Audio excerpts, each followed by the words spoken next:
God spends a lot of time in the Bible telling us who we are.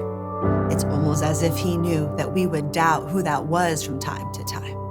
It's as if he saw it coming, that we'd spend our whole lives searching for what our identity, what our real name was, and that there'd be many moments in our lives where we'd let different kinds of names define us. When we've looked in the mirror, compared ourselves to pictures, and heard the name ugly.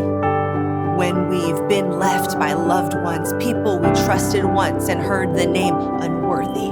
When we've been drowning in discouragement, living in a seemingly never-ending crisis, and heard the name forgotten.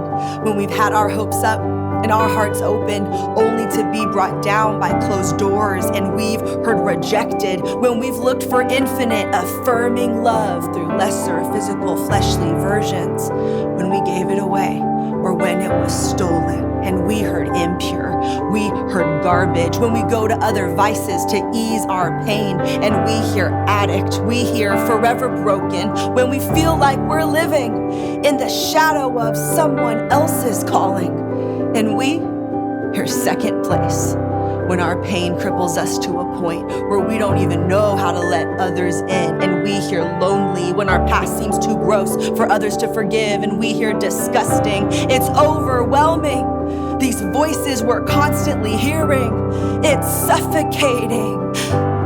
This air of constant critique and comparing, and it's sort of amazing, the people whose voices I've allowed to name me.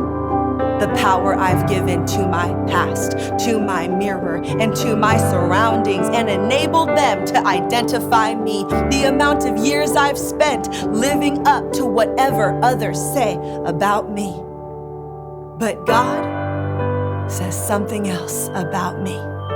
It's like he knew there would be other voices, so he wrote his voice down in a timeless book of truths that would remind us over and over again in the moments when lies would block his truths and somehow make us forget. So I'm going back to the source, not the people I've allowed to represent God to me, but the actual, literal, tangible words that he has written down for me. And there's some other names he's given to me. John 15:15, he calls me friend. 1 Thessalonians 1:4, he calls me chosen. Ephesians 2:10, he calls me his masterpiece. He calls me his art. He calls me handmade. He calls me purposed and fashioned for good things. 1 Corinthians 6:19, he calls my body a temple.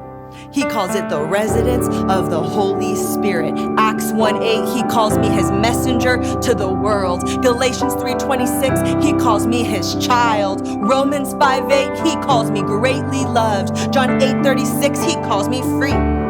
Free indeed. 2 Corinthians 5:17, he calls me brand new. And it's amazing how different these names are from the names I'm used to listening to. And in my journey to discover who I really am, in my battle to uncover the truths of myself, I've learned something new about my name. And now this is what I am certain of. My name is not the name the world calls me. My name is not the name my past calls me. My name is not even the name my own mirror calls me. But my name is the name I choose to answer to. And I can choose today, from this moment forward, to answer to a new name. When I hear lonely, that's not me. When I hear disgusting, that's not me. When I hear unworthy, I don't even look over my shoulder. When I hear broken, they must have confused me. Please look elsewhere. When I hear ugly, abandoned, useless, forgotten, I figure someone just has to remind them. Maybe those were my old names, but they're no longer the names that I respond to. My name is the name I have chosen to spend my days living up to. And if these other voices are not saying the same thing that the truth is, I look in my mirror and I repeat this: they have no right to be speaking to you. When you stop answering to All your old names, they stop having power over you. The names that my Father, eternity's author, the world's creator has called me are the only names that I answer to. So when I hear friend of God, that's my name. Chosen, that's my name. Loved, wanted, created with a purpose, that's my name. God's messenger, that's my name. God's masterpiece, that's my name. Child of God, you must be looking for me. Greatly loved, you must be calling for me. Brand new, that is my name. So that is a name that I will respond to, because the enemy has no power here.